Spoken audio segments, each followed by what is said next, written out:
فرمائیے.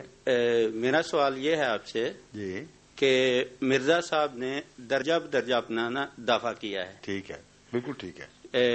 زیادہ علم تو نہیں ہے مجھے، جی. لیکن جیسے سنا ہے کہ پہلے خلیفہ کا کیا تھا دعویٰ، نہیں، امام مہدی. امام مہدی کا. ٹھیک ہے. پھر عیسیٰ. اچھا، ٹھیک ہے. مجھے نہیں ہے اتنا علم، ویسے جو سنا ہے اسی میں لیے بتا رہا ہوں. اچھا، مجھے علم ہے نا، میں بتا رہا ہوں. جی جی مولوی کہتے ہیں جی کہ انہوں نے درجہ بدرجہ جی دعویٰ کیا ہے، جی جس کا مطلب اپنے نفس سے باتیں بنا رہے تھے. پہلے چھوٹا دعویٰ کیا، پھر اس سے بڑا، پھر اس سے بڑا، جی یہاں تک کہ پھر نبی اللہ اپنے آپ کو کہہ دیا. جی اگرچہ امتی نبی کہا، مگر کہا تو صحیح، جی جی نبوت کا بھی دعویٰ کر دیا. جی نبوت کا بھی کیا. اور پھر اس پہ بس نہیں کیا، کرسچن ہونے کا بھی دعویٰ کر دیا کہ میں ہی وہ کرسچن ہوں جس کا ہندو انتظار کر رہے تھے. اور پھر یہ دعویٰ کیا کہ بدھ بھی میں ہی ہوں، زرتشت بھی میں ہوں، دنیا کے جتنے آنے والے تھے جو اس زمانے میں آنے تھے وہ میں ہی ہوں. تو مولوی اس پر خوب مذاق اڑاتے ہیں، کہتے ہیں لو جی مرزا صاحب سب کچھ ہو گئے. اور اس سے ثابت ہوا کہ نفس کے دعوے تھے، ایک دعوے پہ تسلی نہیں، اور آگے پھر اور آگے پھر اور آگے. ٹھیک ہے، یہی اعتراض ہے نا. جی جی. اب عیسائیوں کا رسول اللہ علیہ وسلم پہ اعتراض سن لیں. عیسائی کہتے ہیں پہلے صرف مکے والوں خاندان کا رسول بنے اور کہا کہ اپنے خاندان والوں کو ڈراؤ. پھر مکے اور اس کے ارد گرد لوگوں کے رسول بن گئے، مشرکوں کو بلایا. پھر اور ہمت پڑی تو پھر اہل کتاب کے بھی رسول بن گئے. پھر اور دعویٰ بڑا کیا تو ساری دنیا کے رسول بن گئے. تو کہتے ہیں یہ تدریج بتا رہی ہے کہ یہ نعوذ باللہ من ذالک جھوٹا ہے.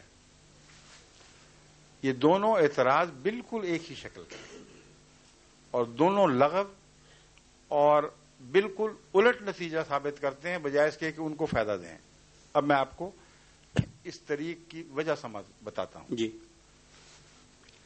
اگر کوئی شخص یہ دعویٰ کرے کہ میں نے فلاں کام کیا ہے اور وہ سمجھے کہ اس سے مجھے لوگ بڑے گلے میں ہار ڈالیں گے اور خوشی کا اظہار کریں گے، اور یہ دعویٰ کرتے ہی اس پہ پتھر پڑنے شروع ہو جائیں، تو اگر وہ جھوٹا ہو تو وہ دعویٰ واپس لے گا یا اس سے بھی بڑا دعویٰ کرے گا؟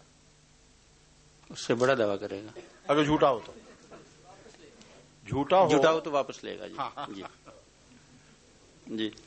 سمجھے کہ نہیں؟ جی جی سیاستدان دیکھے نہیں آپ نے اپنے؟ جی جی. وہ کوئی دعویٰ کرتے ہیں، اعلان بھی کر دیتے ہیں، اخباری بیان دے دیتے ہیں، جب آگے سے ذرا مار پڑنے لگے تو کہتے ہیں نا ہم نے تو نہیں کہا تھا. جی جی. وہ غلط سمجھا ہے. جی جی. جھوٹا آدمی کوئی ایسا دعویٰ کر ہی نہیں سکتا جس کے نتیجے میں اس کو جوتیاں پڑیں، جی اس پر پتھر پڑیں. جی. اور اگر غلطی سے کر بیٹھے تو توبہ کرتا ہے، اگلا قدم نہیں اٹھایا کرتا. جی. بس اللہ تعالیٰ کا سب نبیوں سے یہی سلوک ہے. ان کی سچائی کی علامت ہے کہ ان کی مخالفت ہوتی ہے. جی. اور مخالفت کا خدا کو شوق نہیں ہے، اپنے پیاروں کو دکھ دینے کا مقصد تو نہیں ہے، مگر یہ مجبوری ہے کہ جب تک وہ دکھ نہ اٹھائیں ان کی سچائی ثابت نہیں ہو سکتی. جی. بس آن حضرت صلی اللہ علیہ وآلہ وسلم نے جب پہلا دعویٰ کیا تو اس کے نتیجے میں شدید مخالفت ہوئی.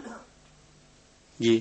اگر اپنے نفس کی خاطر دعویٰ کیا ہوتا تو اگلا دعویٰ اس سے بڑا نہ کرتے. جی. صرف مکے والوں کو دشمنی بنایا، سارے اہل عرب کو دشمن بنا لیا. اس کے بعد اس سے بڑا دعویٰ کر کے یہود کو دشمن بنا لیا. جی.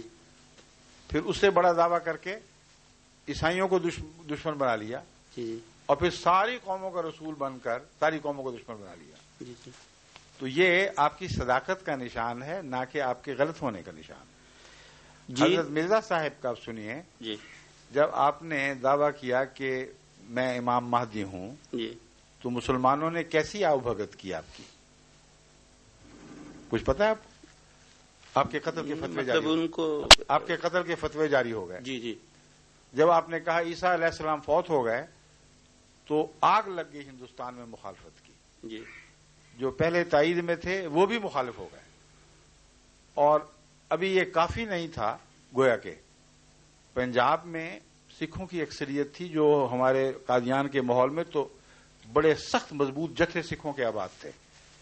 آپ نے یہ اعلان کر کے کہ گرو بابا نانک نے جس ولی کی پیشگوئی کی تھی کہ وہ آئے گا وہ میں ہی ہوں، اور گرو بابا نانک مسلمان تھے، کوئی نیا مذہب نہیں بنایا، تو سکھ بھی مخالف ہو گئے۔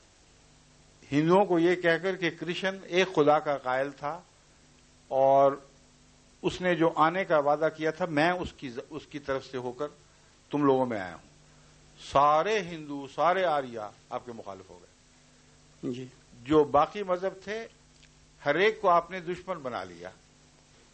یہ طریقہ کار کسی انسان کا ممکن نہیں ہے سوائے اس کے کہ وہ سچا ہو یا پاگل ہو، دو باتوں کے سوا ممکن ہی نہیں۔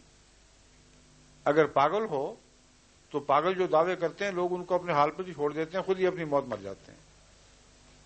جی، پاگل ہزار دعوے کرتے پھرتے ہیں گلیوں میں، کوئی کچھ نہیں کہتا، بچے پتھر مارتے ہیں۔ نہیں، لیکن میری عرض یہ ہے کہ آپ نے اس کی مثال دیا یہ سیاست دانوں کی، یہ تو عام دنیا میں ہے نا لوگ، اور یہ جو آپ دوسری ابھی مثال دے رہے ہیں پاگلوں کی، یہ بھی اس سے میچ نہیں کرتی۔ جتنے نبی آئے ہیں ہمارے انہوں نے ایک ہی بار دعویٰ کیا ہے اور ایک ہی سٹیپ کا کیا ہے۔ غلط کہہ رہے ہیں آپ، یہی تو میں نے ثابت کیا ہے۔